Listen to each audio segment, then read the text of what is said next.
Assalamualaikum warahmatullahi wabarakatuh. Kembali berjumpa para sahabat medsos sekalian. Di kesempatan kali ini kami akan coba mengurai tentang pola dari agama samawi tiap zaman ya.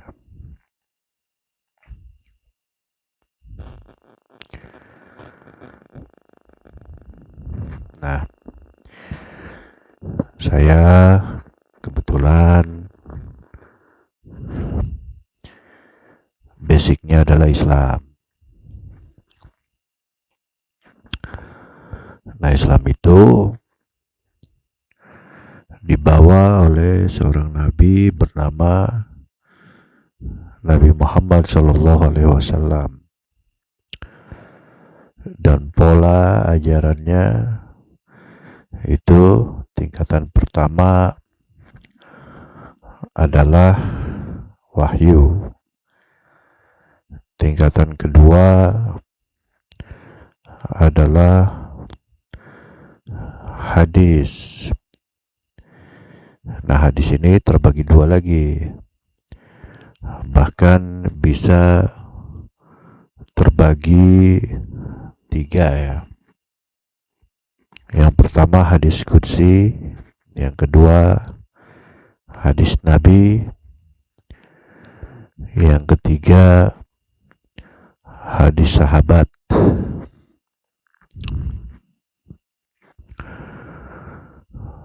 Nah, kemudian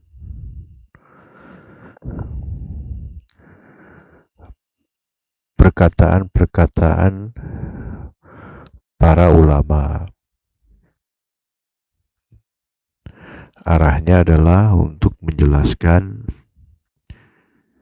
hadis-hadis dan juga Al-Quran.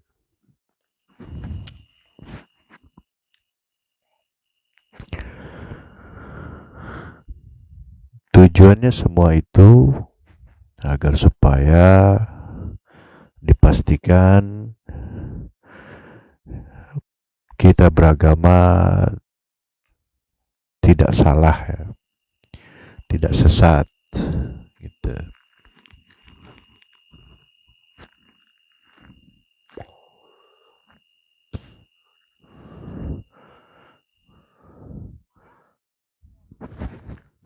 Ya.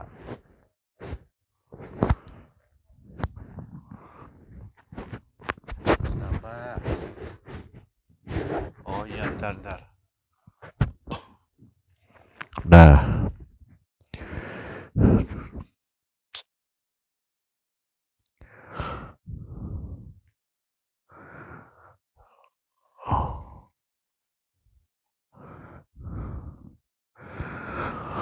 di setiap agama langit yang turun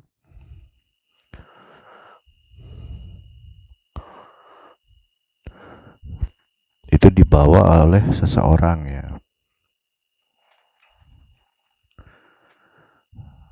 Pembawanya ada gitu.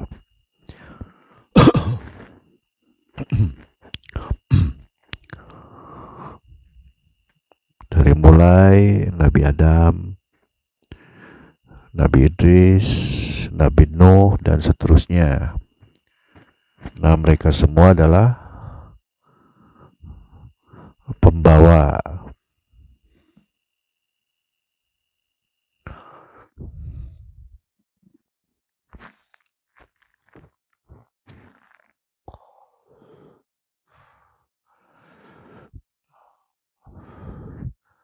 Apa yang dibawa? Perbaikan, juga penyempurnaan, juga pembaharuan.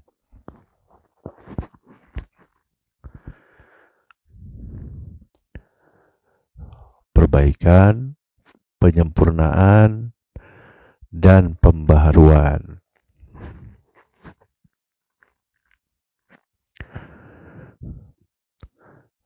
Yang wajib diketahui adalah 25 nabi dan rasul.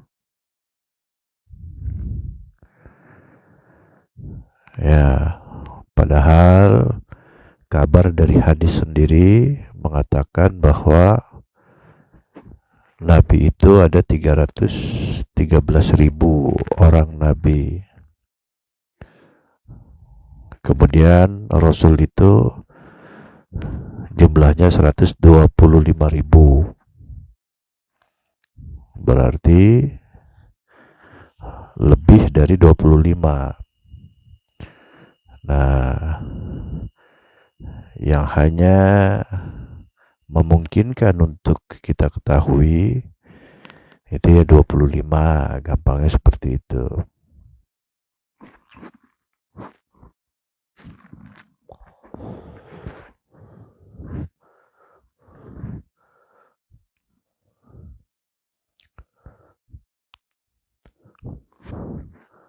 Dan dengan prinsip perbaikan, penyempurnaan, dan pembaharuan, itu sifatnya berarti duniawi ya. Tapi dari mana ide-ide atau petunjuk-petunjuk untuk perbaikan, untuk penyempurnaan, dan untuk pembaharuan? Dari mana itu? Sepanjang diturunkannya para nabi dan rasul, semua itu berasal dari Tuhan sendiri. Tapi nggak mungkin Tuhan langsung yang turun ke dunia. Mustahil, karena berlainan dimensi.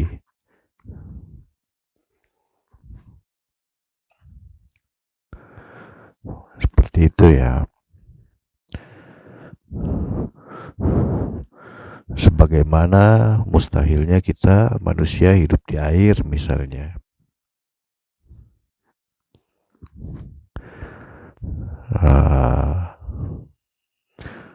Karena ya Allah, dimensinya semuanya serba maha. Berarti maha itu nggak mungkin bisa bersatu dengan relatif. Ya, dunia ini kan relatif. Nggak mungkin dia bisa bersatu. Ya, seperti itu ya.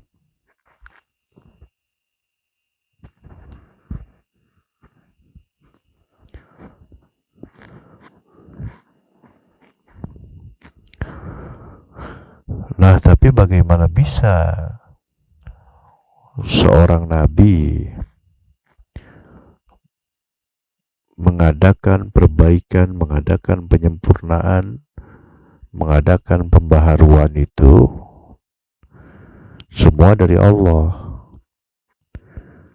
Kan Nabi berjasad, hidupnya di dunia, memungkinkan hanya bisa hidup di dunia. Ya namanya berjasad butuh oksigen kan, gitu. Di mana titik temunya antara para nabi dengan petunjuk-petunjuk dari Tuhan itu sendiri?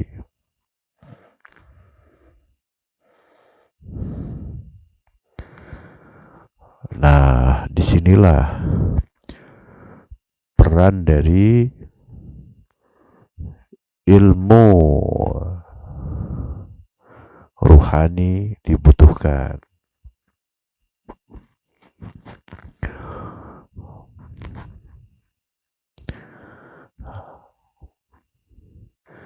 Bisa juga disebut ilmu hakikat,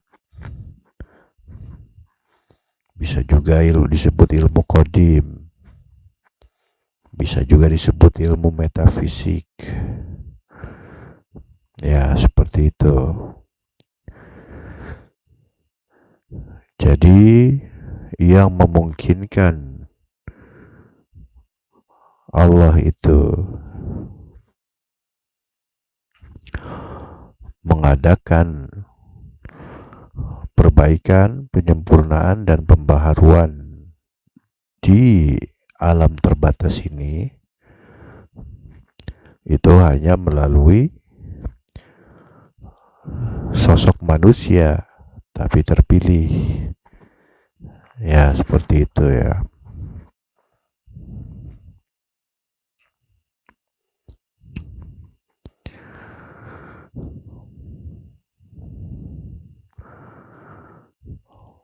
Nah, kembali ke basic saya ya. Yang saya kenal polanya kabar dari langit, kalau dari Tuhan itu berupa firman, turun sampai ke muka bumi. Itu tentu melalui manusia pilihannya. Namanya kemudian diucapkan dan disampaikan wahyu itu,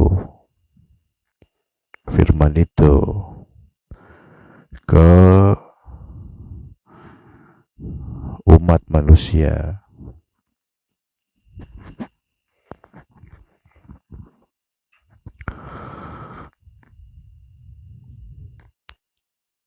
Nah, kemudian hadis pun disampaikan, tapi di kalangan terbatas.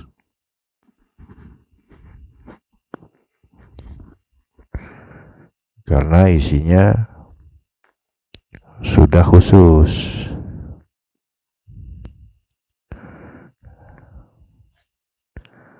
Ya, seperti itu ya.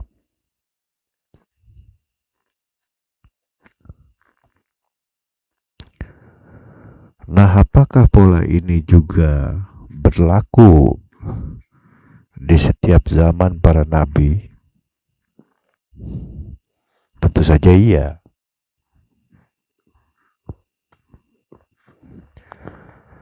Berarti berupa komunikasi atau penyampaian-penyampaian.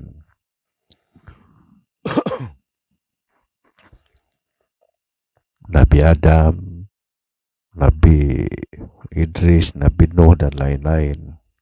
Sama saja penyampaian-penyampaian.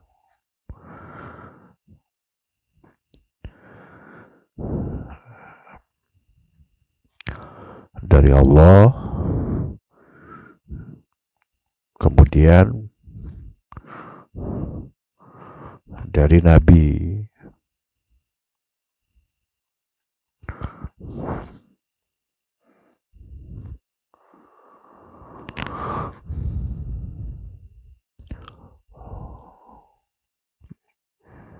Jadi di setiap para nabi ini ada kabar-kabar yang sifatnya umum,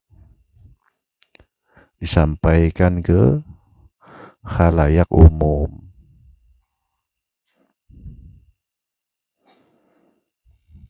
Disebutlah firman.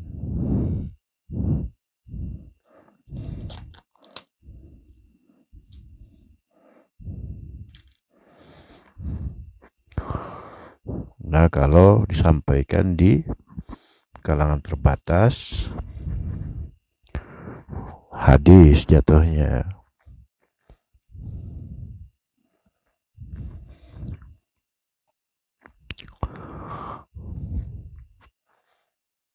Apakah Nabi Adam menyampaikan hadis? Juga nabi-nabi lain selain Nabi Muhammad apakah menyampaikan? Tentu menyampaikan, tapi namanya belum bisa jadi bukan hadis.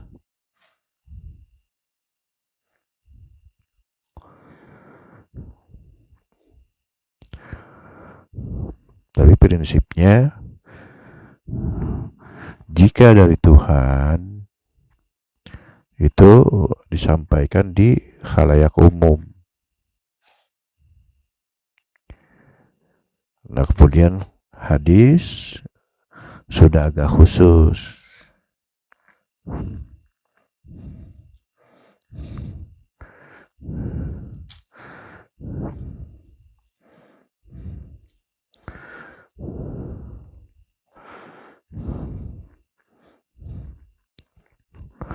Ya, kurang lebih sama seperti sekolah ya. Disampaikan materi-materi pelajaran.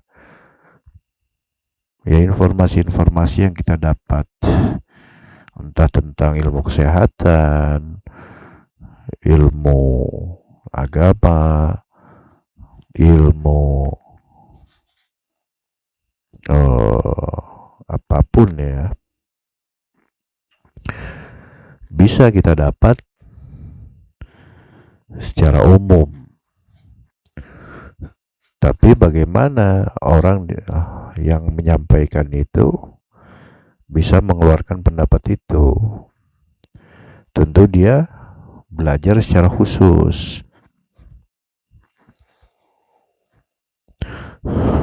Seperti kita misalkan mendapatkan ilmu pengetahuan berupa matematik, misalkan berupa perkalian, bisa kita pakai dalam kehidupan untuk berhitung. Tapi yang menyampaikan ini dia belajar secara khusus bagaimana perkalian itu bisa lahir. Nah, seperti itu ya.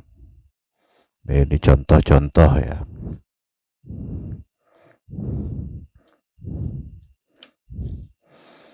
Begitu juga dengan semua ilmu pengetahuan.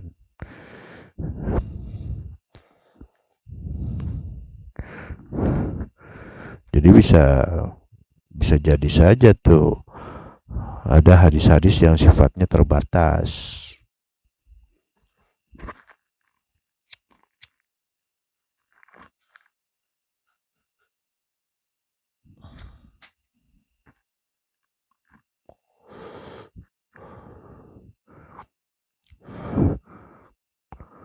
Contoh,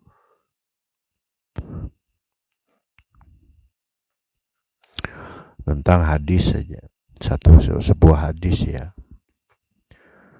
Sallu kama ra'aitumuni usolli. Salatlah kalian sebagaimana kalian melihat aku salat. Kata Nabi kan begitu. Sedangkan orang bisa salat harus masuk Islam dulu, kan gitu.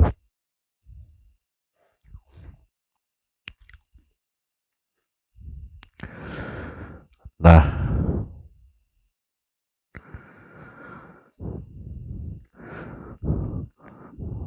untuk keluar pasti disampaikan tuh.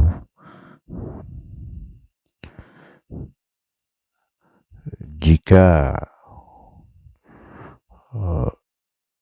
ingin menang maka ikut aku, kata Nabi. Berarti harus masuk Islam kan.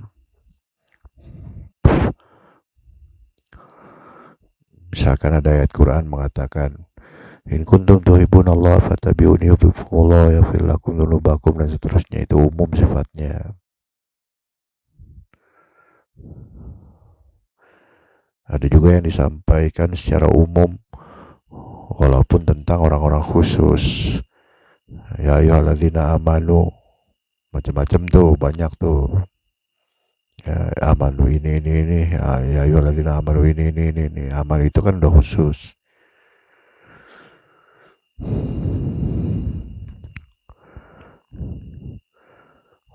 Nah, tentang hadis tadi, sholatlah kalian sebagaimana kalian melihat aku sholat. Itu untuk apa disampaikan keluar ke orang-orang yang belum masuk Islam, misalkan begitu. Tentu disampaikannya di kalangan terbatas, gitu. Sebab di situ udah teknis ya. Yang belum masuk Islam, bagaimana ingin melakukan teknis? Masuknya saja belum. Gitu.